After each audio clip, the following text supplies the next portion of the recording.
বিসমিল্লাহির রহমানির রহিম। হে জগতবাসী, আজ আমি শামীম আলী চিশতি আপনাদের সামনে যে আলোচনাটি নিয়ে আসলাম, সে আলোচনাটি হলো যে মনে করতে হবে যে আল্লাহ কি বলেছে, যে সমস্ত প্রকৃতি আমি সৃষ্টি করেছি সমস্ত প্রকৃতি কিন্তু আমার নাম জপ করে, তসবিহ তাহলিল পাঠ করে।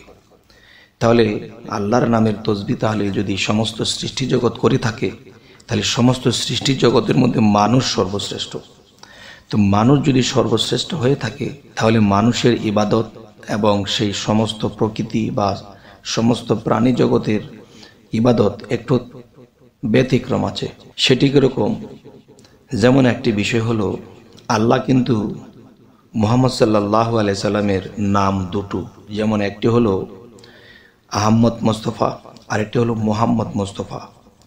তাহলে আহমদ মোস্তফার নামের গুণের মধ্যে যে ইবাদতটি পড়েছে, যে মুহাম্মদ মোস্তফা, এই নামের মধ্যে গুণের মধ্যে ইবাদতটা ভিন্ন হয়েছে।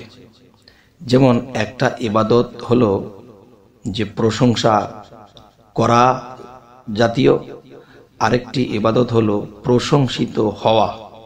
তো হযরত মুহাম্মদ সাল্লাল্লাহু আলাইহি সাল্লাম একটা সময়ে প্রশংসাকারীদের সাথে থেকে তিনি নিজে প্রশংসা করেছেন। আবার এমন একটা সময় এসে গেছে যে তিনি প্রশংসিতের দলে এসে তিনি নিজে প্রশংসিত হলেন। কোন দিন তিনি প্রশংসা করলেন? যেদিন তিনি আহম্মদে বসবাস করতেন। যেদিন তিনি মুহাম্মদে পৌঁছে গেলেন, তখন কি হলো? তখন তিনি প্রশংসিতর দলে চলে এলেন। আর সেই দল কি? সেই দলটি হলো বলতে যে তখন হযরত মুহাম্মদ সাল্লাল্লাহু আলাইহি সাল্লামের উপরে তো কেউ নেই, তাহলে দল কোত্থেকে? দল বলতে বোঝানো হলো যে আল্লাহ নিজে প্রশংসাকারীর প্রশংসা নেয় এবং প্রশংসিত যিনি মুহাম্মদ, তিনির ভিতরে আল্লাহ এসে সেখানে মুহাম্মদ সাল্লাল্লাহু আলাইহি সাল্লামের কালবের মধ্যে আল্লাহ বসত করেন। যখন বসত করেন, তো হযরত মুহাম্মদ সাল্লাল্লাহু আলাইহি সাল্লামের মধ্যে যখন আল্লাহ বসত করেন, তখন কি হলো যে আল্লাহ সিংহাসন বানিয়ে যখন মুহাম্মদ সাল্লাল্লাহু আলাইহি সাল্লামের কালবের মধ্যে বসলেন, তখন সেই সিংহাসনের মধ্যে গিয়ে কেউ যদি প্রশংসা করে, সেই সিংহাসনের সামনে গিয়ে যদি কেউ সেজদা করে, তাকে সিংহাসনের মধ্যে গিয়ে যদি সেবা যত্ন করে, তখন কি হবে? এটা সম্পূর্ণ আলাদা বিষয়, আলাদা ইবাদত। যে এখানে যখন সেবা করলো, সিজদা করলো, সালাম শ্রদ্ধা করলো, তখন এটা স্বয়ং আল্লাহ পেয়ে গেলেন। এই জিনিসটা স্বয়ং আল্লাহ যখন পেয়ে গেলেন, তখন এখানে মুহাম্মদ সাল্লাল্লাহু আলাইহি সাল্লাম প্রশংসিত হলেন।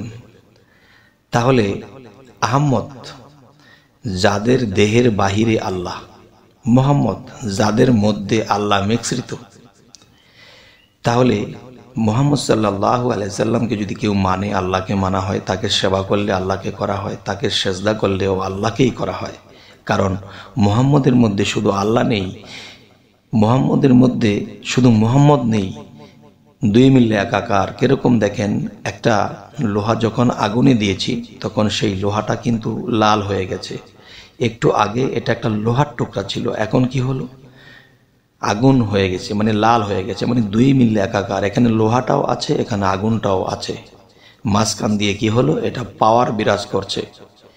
তাই আমি বলবো, হে জগতবাসী, যে একজন মানুষ যখন সাধনা করতে করতে করতে করতে এমন একটা পর্যায়ে চলে যায়, তখন দেখা যায় কি যে সেই মানুষটির উপরে আল্লাহ এসে বিলীন হন।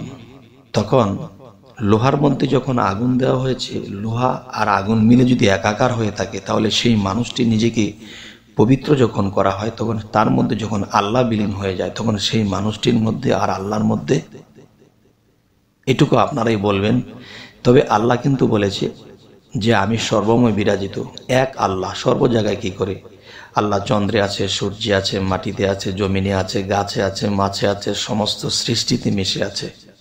তাই সমস্ত সৃষ্টিতে যদি আল্লাহ মিশে থাকে, তাহলে আল্লাহকে পাইব কি করে? আল্লাহকে পাইতে হলে সেই সৃষ্টির দিকে আমাদেরকে লক্ষ্য করতে হবে।